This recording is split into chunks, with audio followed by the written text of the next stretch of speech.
Shalom, exatamente há 2 anos eu fiz um vídeo, o mesmo tema que eu gostaria de fazer hoje, em minutos de Techuvá. Naquela ocasião, Paulo enviou uma carta aos Gálatas, porque ele estava perplexo, porque aquelas pessoas estavam se voltando para aqueles que eram chamados judeus da circuncisão. Qual a diferença entre um judeu e o outro? Em Atos dos Apóstolos foi determinado que as pessoas deveriam se unir à congregação, guardar 4 princípios básicos, e aos sábados ir à sinagoga e aprender a lei de Moisés. Essas pessoas não tinham afinidade, não conheciam a lei de Moisés.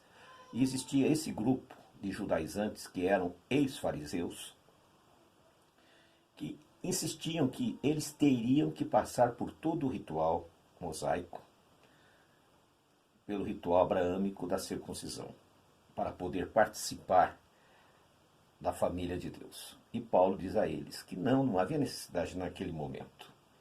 Por quê? Porque é um processo que a pessoa passa. E Paulo diz assim em Gálatas capítulo 4, versículo 16. Será então que eu me tornei seu inimigo por lhe dizer a verdade? Ele agora começa a ser perseguido por aqueles fariseus que começaram a condená-lo pela forma que ele ensinava. E ele diz, agora eu sou inimigo de vocês por acaso? E isso acontece conosco hoje. Quando nós ensinamos a verdade, as pessoas começam a se afastar de nós. Há 2 anos, quando eu postei um vídeo semelhante a este, nesse período, eu comecei a observar que aquelas pessoas que eram contrárias à nossa visão da liberdade, essas pessoas tinham interesses escusos, interesses pessoais. E esses interesses influenciavam as suas decisões. Quando nós estamos isentos de interesses pessoais, então nós seguimos o que está escrito. Quando Paulo manda essa carta, que em português é Gálatas, nós não sabemos exatamente se era para a região da Galácia ou para os crentes da Galute, do exílio. A palavra é a mesma, muito semelhante. Então nós não sabemos se Paulo está mandando uma carta para os judeus e israelitas que estavam na Galute, no exílio, ou estava mandando uma carta para alguma comunidade na Galácia. Nós não temos essa certeza, ninguém tem, naturalmente, mas o que nós sabemos é que Paulo tinha uma preocupação muito grande. Eu ensino a verdade e sou condenado e sou perseguido, dizia ele. E isso acontece com todo verdadeiro restaurador. Todo aquele que quer fazer uma restauração escritural, ele sofre perseguição, condenação e os amigos desaparecem. De repente, nós nos sentimos sozinhos. As pessoas se afastaram de nós. Por quê? Porque a nossa palavra, o nosso evangelho que estamos ensinando, não é um evangelho que vai atrair as pessoas. Hoje existe no Brasil uma Techuvá muito estranha. As pessoas elas gostam de se fantasiar. A primeira coisa que o indivíduo faz quando ele vem para a Techuvá é copiar um modelo de um judeu ortodoxo, adotar um nome esquisito hebraico, normalmente não é um nome convencional hebraico. Adota um nome que ele inventa e a partir daquele momento ele renega o seu nome de batismo, renega a sua vida e cria um personagem. Só que esse personagem ele não tem sustentação. E na maioria das vezes vai se esgotando até que a pessoa fica sem chão. Ela fica entre 2 mundos.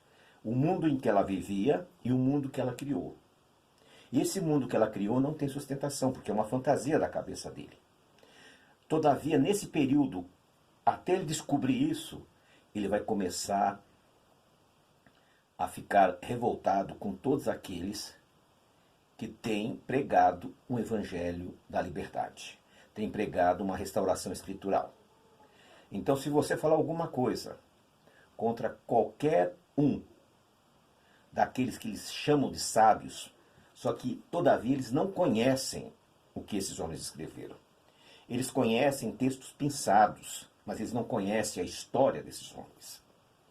E aí o que acontece? Ele começa a tratar você, que está falando a verdade, como herege. E ele resolve criar um mundinho paralelo, separado dele. Aí ele se afasta da família, ele se afasta dos amigos, e aquelas pessoas que poderiam ajudá-lo, não poderá ajudar mais. Por quê? Porque ele rejeitou, ele abandonou. Jeremias não foi diferente nos seus dias. O falso profeta recebia todos os beneplácitos do rei. E ele, Jeremias, que era o profeta de Deus, era perseguido, né? Preso, açoitado, lançado num poço de lama. E ele escreve uma coisa que eu sempre repito aqui com vocês. Nós só herdamos mentiras de nossos pais. E é uma grande verdade. Nós vemos hoje que é uma febre mundial dos cristãos irem a Israel. É um bom passeio, é bacana, não tenha dúvida. Qualquer pessoa que fez uma viagem a um país estrangeiro é uma coisa assim excelente. Por quê? Porque é diferente, sabe? Uma nova cultura, tudo isso é muito bacana. Todavia, quando você vai, por exemplo, a Israel, muitas pessoas elas têm certeza absoluta que aquilo que está sendo mostrado a ele é uma verdade. Mas aquele é um país turístico. Sepultura, tem duas de Jesus. Uma cristã, dos evangélicos, e uma dos católicos. O Monte Sinai do Egito não é o Monte Sinai. O Monte Sinai verdadeiro é na Arábia Saudita. Percebe que aí você vai. Via Dolorosa. Nunca existiu. Aquilo é uma criação romana. E o pior de tudo, um Muro das Lamentações. Até 1500 e pouco, ali era um lixão onde os cristãos que moravam em Jerusalém jogavam seu lixo. Subindo ao poder, os muçulmanos subiram ao poder, o califa ordenou que limpasse tudo aquilo, tirasse toda aquela sujeira. E há um outro vídeo que nós vamos passar, nós vamos explicar exatamente sobre esse tema. Ali foi o único edifício, o único prédio, o único muro que ficou de pé. E por quê? Porque ali era a Fortaleza Antônia. Ali era onde os romanos tinham o seu quartel. Eles não faziam o menor sentido eles destruírem o próprio quartel. Não há evidências nenhuma que ali seja o muro que sustentava o templo. No outro estudo nós vamos entrar com detalhes. Exatamente, com detalhes específicos. Por que ali não pode ser o muro das lamentações? Por que ali não pode ser o muro da sustentação do templo? Porque ali não é o templo. Quem inventou esta ideia que ali é o templo foi Isaac Luria, o pai da cabala luriana. Isaac Luria, ele era especialista, segundo ele, em reconhecer túmulos aonde tinham rabinos famosos. E como ele era cabalista, ele dizia que ele tinha contatos com a lei. Então, ele ia passando, tinha lá uma sepultura e dizia, esse aqui é do rabino fulano de tal. Passava aqui o rabino fulano de tal. Só que não tinha como saber, porque não tinha placa de identificação, não tinha nada.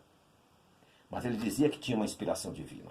Ele, inclusive, cita em um dos seus livros que Yeshua está enterrado num lugar específico, em Safed, né, a cidade dos cabalistas, numa encruzilhada, onde tem uma oliveira e tem uma outra árvore. Ele cita ali, faz uma citação, não me lembro bem, está lá, e ali ele está enterrado. Então nós vemos que ele tinha alguns probleminhas aí a serem resolvidos, né? E foi ele que determinou que ali era o templo de Herodes, que havia sido destruído. Outra coisa, até 1500, os judeus eles iam no Monte das Oliveiras orar, porque eles não sabiam onde era o local. Jesus fez uma profecia quando ele estava saindo do templo, os discípulos disseram: Mestre, olha que coisa magnífica. Ele disse: não ficará pedra sobre pedra que não seja derribada. Se o templo era o símbolo do povo judeu, o imperador Adriano queria acabar com tudo. Ele mandou passar o rastelo. Ele mandou construir uma nova cidade sobre a velha cidade. Mudou o nome da cidade para Aelia Capitolia. Como que aquele muro enorme ficou de pé? Que era o símbolo máximo do povo judeu. Claro que não. Então nós vemos que existe uma série de mentiras que têm interesses pessoais, financeiros, né? E você precisa cair em si. Não acredite em tudo que lhe passa. Eu fico assim entristecido quando eu vejo nas redes sociais pessoas que teriam uma carreira brilhante ao lado do Criador, se envolvendo em fantasias, defendendo coisas indefensáveis. E agora repito, como Paulo diz: eu me tornei inimigo de vocês porque falo a verdade. Isso é pessoal também comigo. Perdi os meus amigos, muitos amigos, principalmente da Techuvá, todos eles foram embora. Porque a minha verdade incomodava a mentira deles. Então, para se protegerem e manterem a mentira, eles se afastam. Por isso você, faça como os bereanos. Confira, verifique se realmente é verdade. Esse Minuto de Techuvá é especial. Me fiz inimigo de vocês só porque falo a verdade. Shalom, shalom.